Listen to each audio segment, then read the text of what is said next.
आपण पाहत आहात कराड टुडे न्यूज।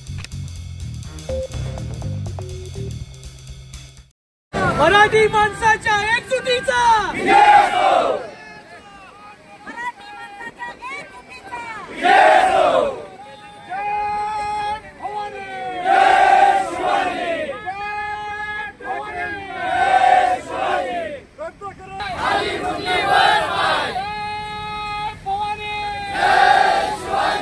मायबोली मराठीच्या रक्षणासाठी व हिंदी भाषेच्या इयत्ता 1ली ते 4थी सक्तीच्या विरोधात शिवसेना उद्धव बाळासाहेब ठाकरे पक्षाच्या व महाराष्ट्र नवनिर्माण सेनेच्या वतीनं आज शिवतीर्थ दत्त चौक इथं लक्षवेधी आंदोलन करण्यात आले।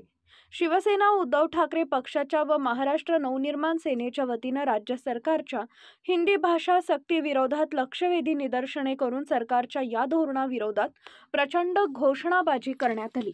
महाराष्ट्र शासनानं काढण्यात आलेल्या हिंदी सक्तीच्या जी.आरची यावेळी होळी करण्यात आली।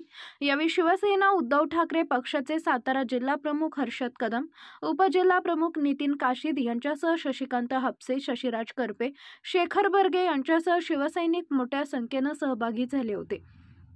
त्याचप्रमाणे महाराष्ट्र नवनिर्माण सेनेचे जिल्हाध्यक्ष विकास पवार, सागर बर्वे, विनायक भोसले यांच्यासह मनसेचे कार्यकर्ते मोठ्या संख्येनं उपस्थित होते। महिन्यापासून या महायुती सरकारनं मराठी भाषेची गळचेपी करून हिंदी भाषेला पुढे आणण्याचा प्रयत्न जाणून-बुजून चालू केलेला आहे आणि या हिंदी भाषेच्या सक्तीविरुद्ध आज यायचे आम्ही शिवसेना सातारा जिल्ह्याच्या वतीनं हा निषेध मोर्चा आणि धिक्कार मोर्चा काढून आज त्या जी.आरची होळी करणार।